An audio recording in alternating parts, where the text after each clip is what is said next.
You want to hear a little bit more? Hey, I'm going to call you out. Stand up, stand up. This is my boy right here. What's your name? Tyrese. I was going there earlier and I was like, yeah. I was like, so good to see you guys. Like, oh, you're a fan girl and you're happy. And I accidentally hit him on the shoulder. Turns out he's a huge One Tree Hill fan. Give him a round. And speaking of huge One Tree Hill fans, do you have any Chad Michael Murray fans in there?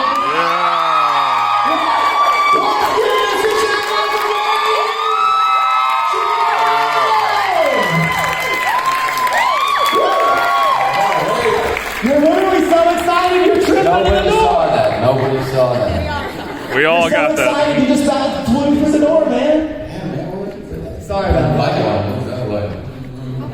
How is everybody? Good.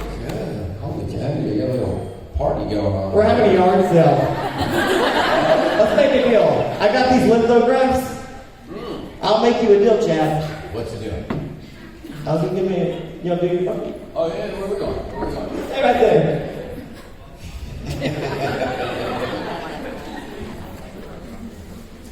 This is why I get paid the small bucks. All right. Dun-dun-dun-dun. This is the Vanna. Oh, can I be Vanna Josh? Yeah, I'm sure. Does everybody know what these are? Yeah. So yeah, I hand make each one and every one of these. They're all numbered, different counts for each one, but like it's 100, 100, 100.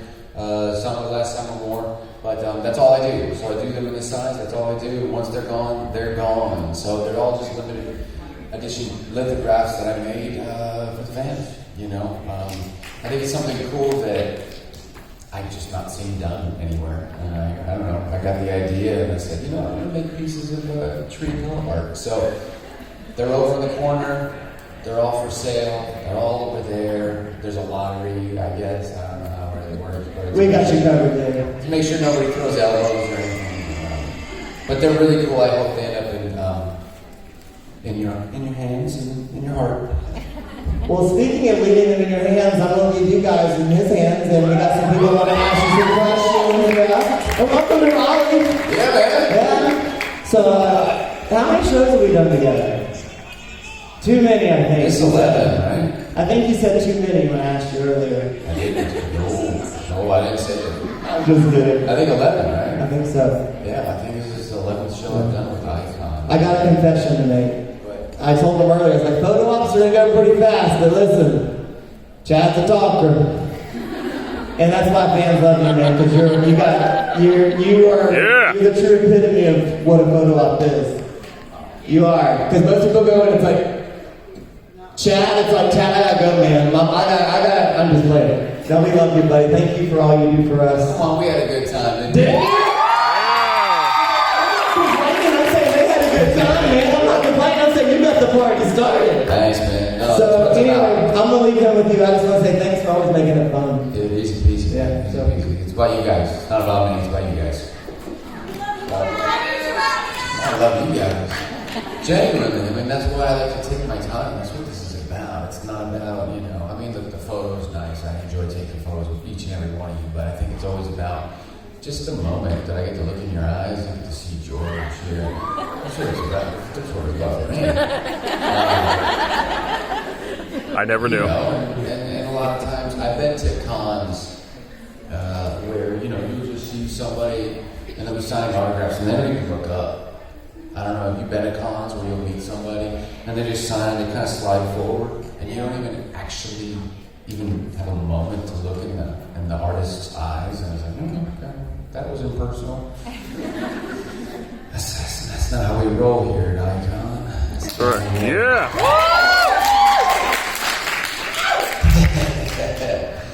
Oh man, I love it. I'm back in the South. I couldn't be happier about it, I'll tell you that much. You know, we're just a hop, skip, and jump away from Wilmington. My buddy, I don't know, some of you guys probably did. Actually, I know some of you guys met Dan Barrentine. He's my old buddy. He used to work for me. Anyway, he's a real estate agent down in Wilmington. And so he's been sending me home listings, trying to get me to move back. And I'll tell you, it's tempting. It's man. I'll tell you, it's so tempting. I do. I miss it. I miss it. I miss the people. I miss the humanity and you know your neighbors and you know your grocery store clerks. Going, hey Bob, hey Joe. It's great. I miss it. It's so good and just just the neighborly love thing. It's great. I truly enjoy it. And I know I'm just up here talking. Sorry, guys. But you know what? I enjoy it. I do enjoy it. I enjoy coming here. I enjoy seeing your faces every single time. Every time. It never gets old. Never gets boring. So thank you for coming. Thank you for coming. Time and time again. Some of you guys, who's been here raise your hand if you've been here 5 times. See that, guys? Yeah, we got a lot of return people that come. 4 times? I should have gone with 4. 4. There you go. 4 or more. And it's, it's always a great time. And I think this might be our last time with Eyecon from what I'm hearing, according to that letter. Did you write the letter?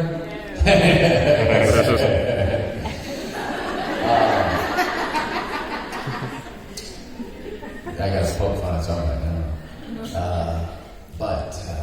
man, it's been such a pleasure.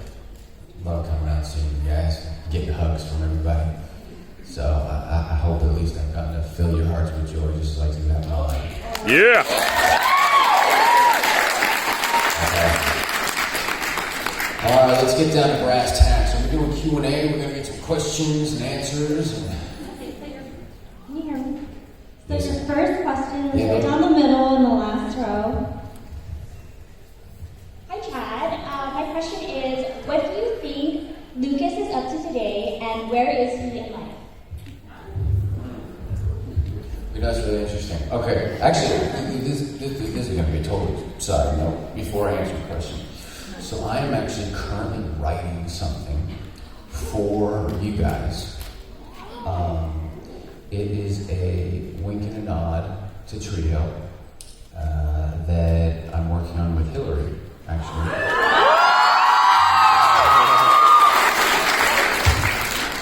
And what I would love to get from anybody in this room, send them to my Instagram, just comment on the picture today that I posted. I just posted a picture, comment on it. I want ideas of cool wink and a nod throwbacks, right? So, for instance, it's 2 characters, they're older now, but it's not Lucas and it's not Peyton. But because Hill and I are going to get back together and do a movie together, I thought we'd do a couple wink and nods, So I snuck the nice legs, nice hands. It's in there. The fact that I used to play basketball, she was a cheerleader, so I snuck just little things in there because we had gone to high school together, great boots. So anyway, go on my Insta and just any ideas about something that we can hide. I mean, it's not too deliberate, but it's just for you guys. And I'm going to sneak it all into the script, and I'm going to make it happen. So it'll get there. I'll do a little wink and nod. So anyway, I've been thinking a lot about where Luke would be today because of this script. Well, he's about 38 years old. Still got a hoodie. Still got some boots. I think that he'd be quite happily married and traveling the world and missing Trio and ready to come back. That would be my guess. And so I think if they ever did a revival, they'd be coming back and having help the town pick itself back up and dust itself off because it missed them. Yeah. That's what would happen. Yeah, that would be awesome. Yeah.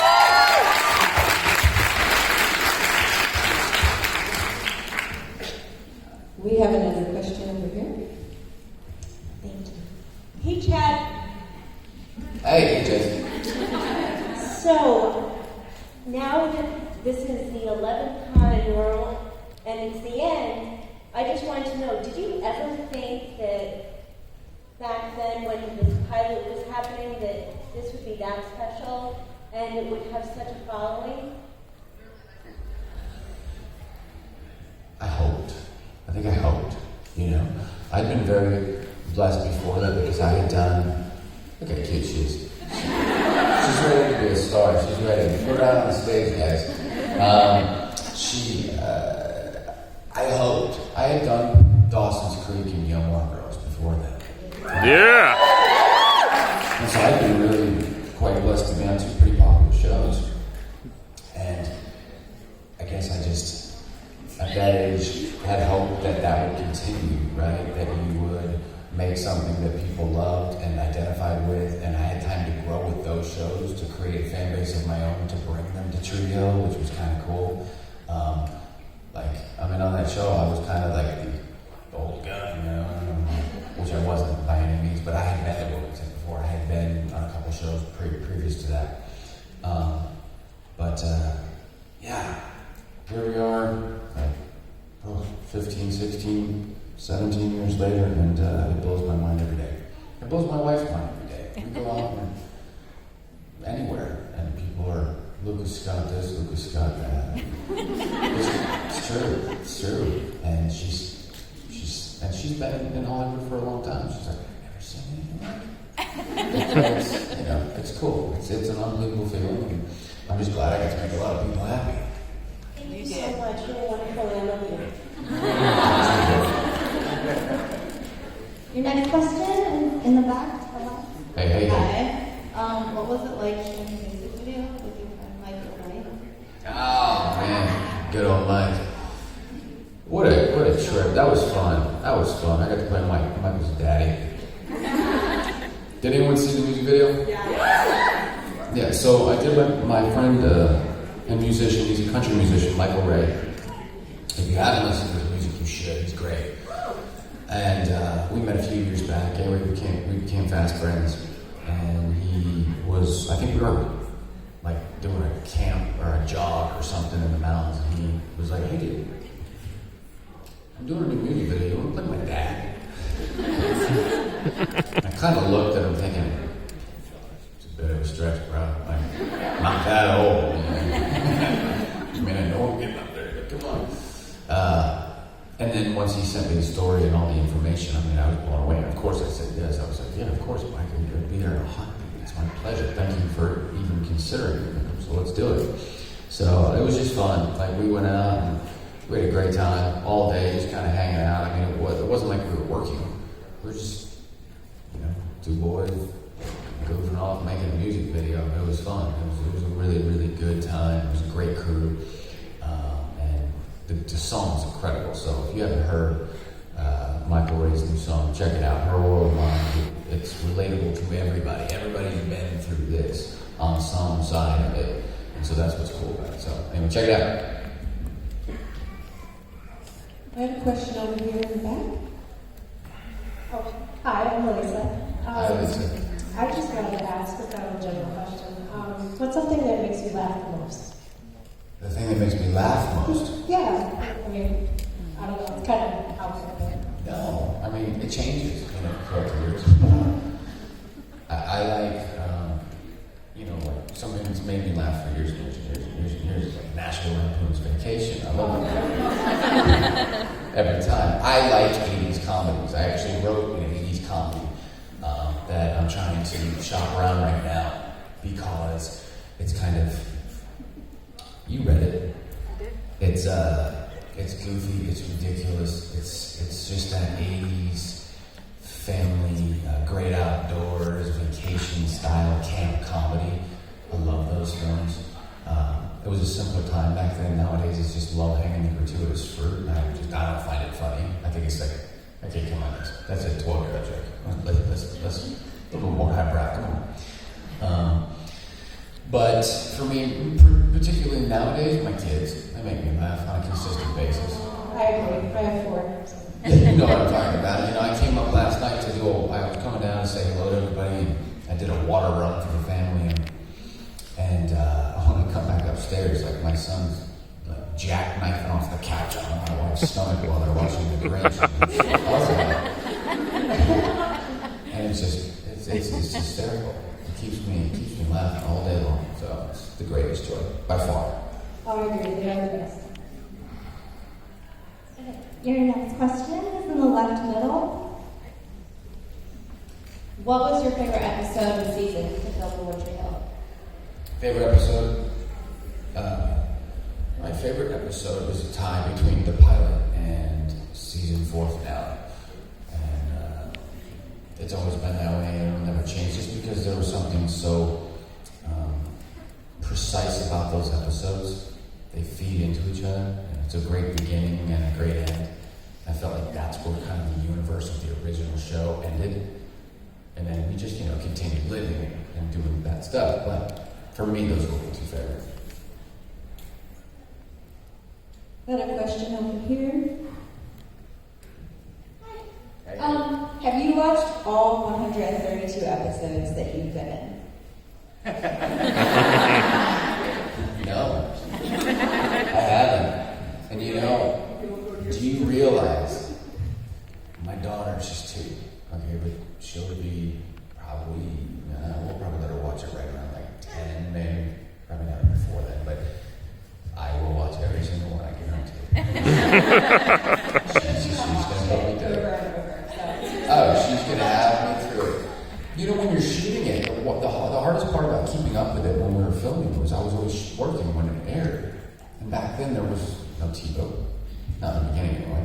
There wasn't, TiVo or DVR or any of that jazz. So it was, if I didn't watch it live, I didn't see it. I got VHS tapes put in my trailer of every episode and just didn't sit down. I watched a lot of them. I would say 90%. But I guarantee there's a good 10% I haven't seen.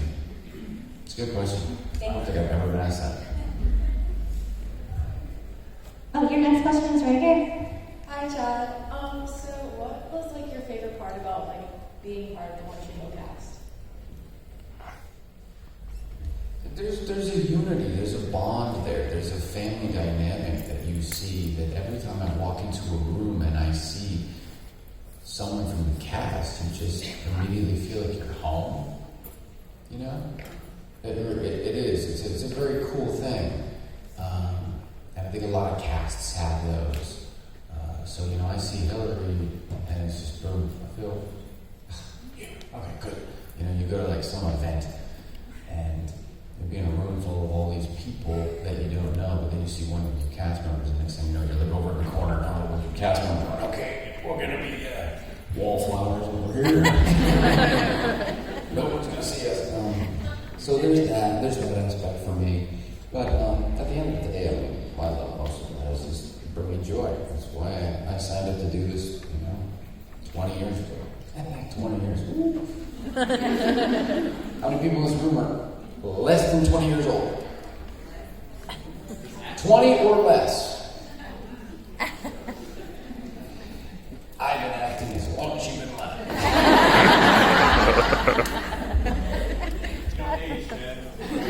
My man, I appreciate you. No, seriously, it's crazy. I've been doing it 20 years. 20 years. And I'm so grateful for every last minute. I moved to Los Angeles in September of '99. This young boy with a wide eye going, oh shit, no. Excuse my language, but it literally, that was my fear. I gotta get on the 405 and drive past traffic from Buffalo. What do I know? But there was something about me at the traffic was awful. No, not in New York, yeah, but I hadn't been in the city. I've been in Buffalo. Buffalo's a very different beast, a very different animal from the city. And so for me, it was, I don't know, something about the young guy I was out there at the time didn't really care. And I just kind of went, all right, let's have some fun. This will be cool. And I was really blessed. I got lucky very quick. So, 20 years. Crazy. You got a question on your right over here. Beautiful. Hi, I'm Megan. I'm Megan. My question is, who from the show are you closest with in real life? I mean, I'd have to say Hillary and I are very supportive of each other, just in life in general. I did a movie with her husband, with Jeffrey Dean. We did Texas Rising together. So I spent 6 months with Jeffrey. We're neighbors in Mexico. He was my roommate. I'd walk out on my balcony and he'd be up in his balcony. And Morning. And Hill came and visited, and the kid. So, you know, we just have so many connections, you know. There's just so many things that intertwine in our lives. So I think, and plus I work with her probably more than anybody, right? So her probably, I mean, she's up there for sure. I mean, I love Antoine. Antoine makes me laugh, and if you don't know Antoine, Antoine will make you laugh. He's insane. I love every minute of it. He's my favorite person to go overseas with. Like, when we travel and we do a bunch of hill conventions overseas, he's my favorite person to go with. I'm not gonna lie. Because he just doesn't care. And he'll start, je ne peux le pas. Yeah, that's one. You know, that's not right. Start speaking every language from any country you're in. And it's incredible. It really is. It's a trip. So I love going with Antoine. So he's up there for sure. James, man, he's just a good old boy. He's just a good heart, good soul. You know, keeps quiet, keeps his head down, doesn't work. I love it. I'm tired. Gosh. Yeah. I could go on for a while. I love everybody, you know, but Hill's probably up there. Okay, your next question is to the left. Hi. I was wondering if you have a favorite line from the show or quote. Yeah, I mean, it's you. It's always been you. For sure. I mean, I don't know how you read it, right? Other than nice leg. That's good. I like that one too. Yeah. I meant it at the time too. I was like, oh.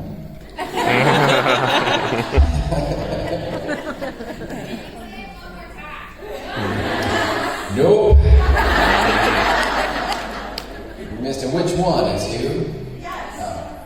Yeah, it's you. It's always been.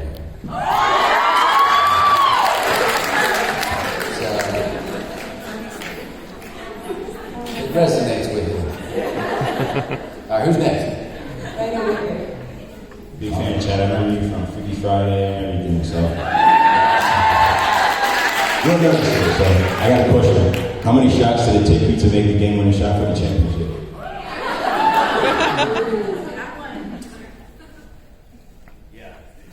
That one. Okay, I have plenty of awful stories about that. But then that particular day, I'm pretty sure it was Wham Bam Thank You Ma'am. And like it was quick. It was great. And I think it was the first take. And I think everyone was so surprised. No, seriously, everyone was so shocked that I did. That they just kind of like lost their nuggets. And the camera guys, I don't even think we're ready. And so everyone celebrated. We're all going nuts. And like, yo, dude, we need to roll, man. We never thought you were going to make that. So I remember that one wasn't so bad. There was another one, though, that it was like 17, 18. It was a three-pointer fadeaway. And what? Yeah, they're going, hey, man, it's cool. You don't play ball. It's cool. It's a fadeaway from the three-point line. It's not easy. It's just not easy. Like when you see people do it, it takes work, it takes skill, it takes practice, it takes determination, it takes drive. And you know, yeah, right? Do you play ball? Yeah. Yeah, so you know. When I started that show, I didn't play ball at all. Yeah, I read it. Yeah. I'm a football guy. Yeah, I played quarterback, wide receiver. You know, I played football my whole life, 11 years. And so, like, I got my son already. I can work on footwork. I can work on everything. I can work on hand placement. I can work on core movement. You name it. When it comes to basketball, I'm going, here, just use your fingers.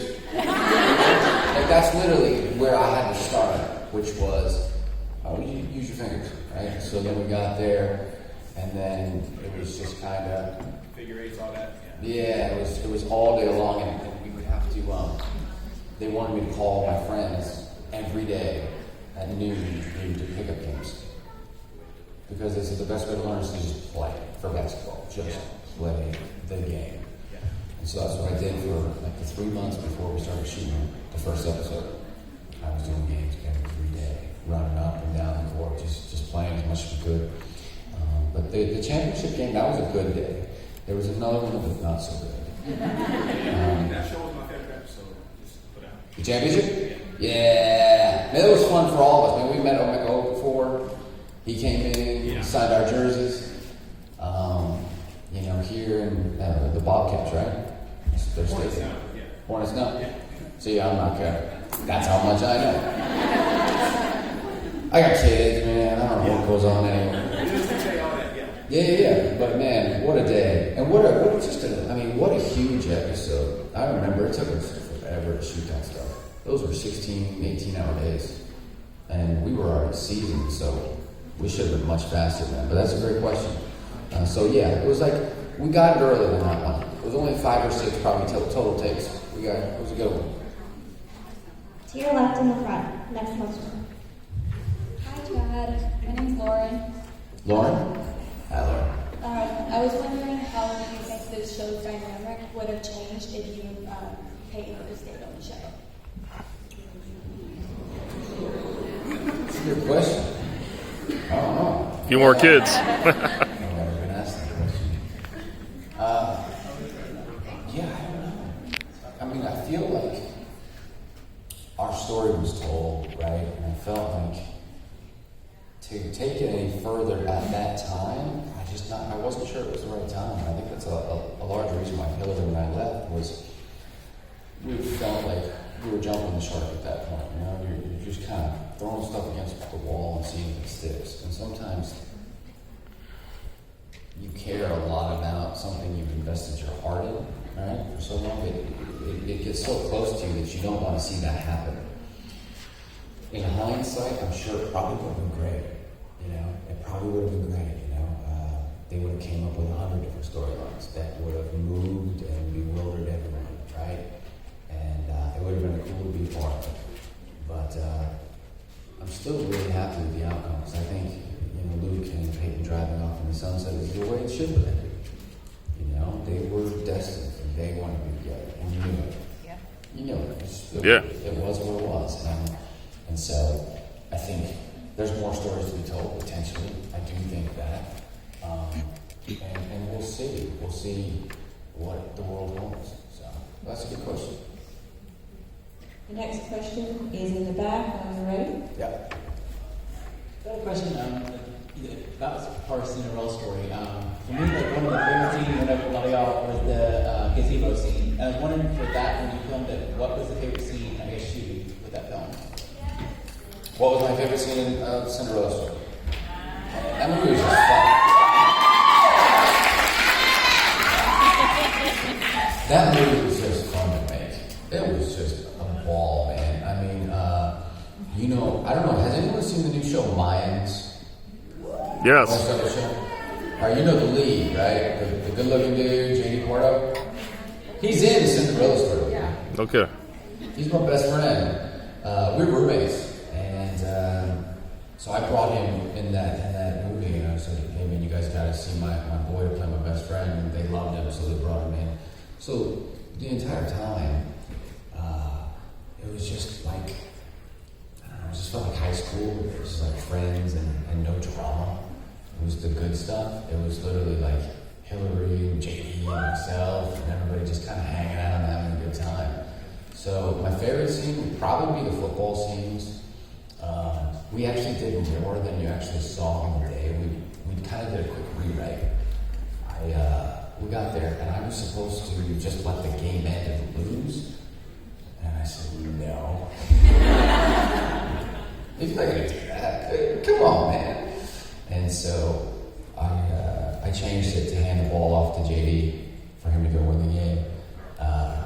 And so that's kind of how that whole thing came up. And then running into the crowd and everything. She was supposed to be, I think, in the parking lot where it was better in the stands. So anyway, we cranked that thing out. But that was probably the most fun day to shoot. Although it got really cold by the time I was like dripping wet at 4 in the morning. Hi, Chad. so God is the most important thing to me, and then my husband and family, and then my career. And it seems like you're the same way, which fills my heart with so much joy. So I wanted to hear, what is your testimony? You know, for me, I think when you preach testimony, that's a much longer story than we have time for. But I will say that when I was 15 and I was in the hospital, I was on a deathbed, and I had 48 ounces internal bleeding. I had a priest dead on my bed, and I remember seeing a figure, and I'll never forget it. It's clear as day, and I saw Jesus, and I know it was, and I don't question it. And in that moment, I knew it was going to be okay, even though my father was there. He was taking shots at the end of the bed. They didn't think I was going to make it. My nurse ultimately saved my life. From that moment on, I started praying, and no one else in my family did. And that was step one. And that's the beginning of something, right? Where you see it in your head, and you pray about it, and you have that relationship with God, and you start talking. But it took a long time for me to fully dive in. I got a little bit more faith when I moved to North Carolina because it's a part of the Bible Belt. So I started going to a Baptist church, and I got a little bit more faith. And then you go to a bad church, and they kind of pull you out a little bit. Where you're like, okay, that was way too much. I mean, I've been in churches that spew hate, and I wasn't okay with that, right?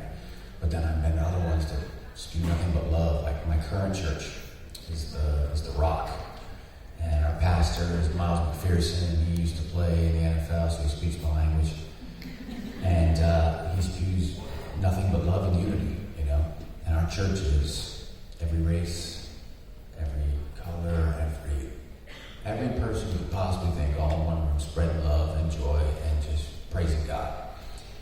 And I remember he challenged us once to start reading the Bible. And I thought to myself, well, what kind of a Christian am I if I've never read the Bible? I'm proud to say I have read the Bible cover to cover now. And it's probably one of the greatest achievements of my life. Anybody in here who hasn't should just give it a whirl. And all you do is start in the New Testament, because the Old Testament's pretty heavy. Amen! Yeah, man, you know it. You start in the New Testament, and Matthew, Mark, Luke, John. Start with Luke. I think Luke's easy, and then you go back to Matthew. It's true. And then start reading. And all you do is you put it on your phone, and you read one chapter a day. And it's crazy. 2 years goes by, and you made it like a thing. Like, I'm not going to touch any other app on my phone until I read one chapter. Next thing you know, you've read the Word of the Lord, and you start to realize that people tell you that there's power in the Word. You don't know what that means if you haven't read the book. Like, there genuinely is power in the Word. It's the most beautiful thing I've ever seen, and I felt myself become lighter, and I felt the darkness wash away, and I knew that any negative thoughts that I would have, or things that were like defeating me or beating me up in life, I could overcome. And it's the craziest thing, guys, and you have to do it in order to see what I'm talking about. You gotta have a leap of faith. That's why they call it faith. You gotta dive in and you'll see what comes out on the other side. So anyone who has it, I trust me. From a guy who's been in entertainment now for 20 years, and I've lived my dreams. I got a family that I love my family more than life itself. I would say that of all my achievements, kids, family, marriage, reading that Bible is right up there. It's the number one achievement I've ever had. There's such a pride behind it. And by the way, I finished it and I started right back over. I don't quit my chapters every day. I read it this morning before I came here. I did 2 chapters this morning. Not a lot, but enough to make sure you get that flavor to start your day and then move on. Anyway, that's not full testimony, but that'll do for now.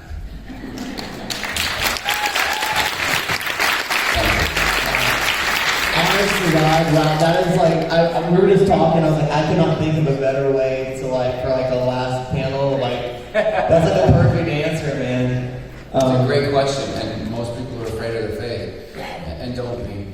I mean, everyone in here has a different belief, everyone in here is different in some way, man. We come in all shapes, sizes, forms, beliefs, feelings, we're all made differently.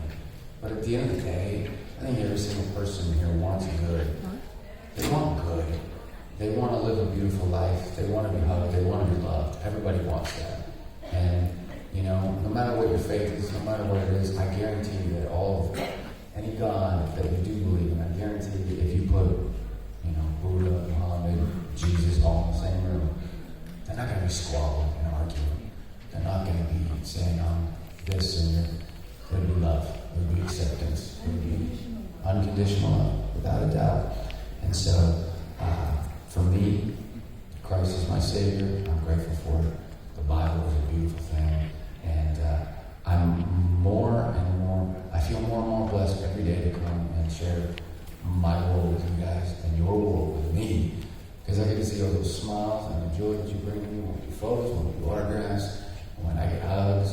And you guys mean the world to me. So thank you so much for coming and enjoying these things year in and year out. Yeah. And guys, I tell you, the best is yet to come. The best is yet to come. I'm going to get this movie with Hillary made. You watch. It's for you guys. It's for this group in this room right now. It's for all the guys and girls that I've seen over the years. They're diehard tribute fans. You're going to love it. It's just for you guys. What's that? I know. Well, that's next. First, I want to do like a little wink and a nod, you know, and then we'll grow. Yeah, you gotta get your sea legs first. All right, guys. Have a blessed day.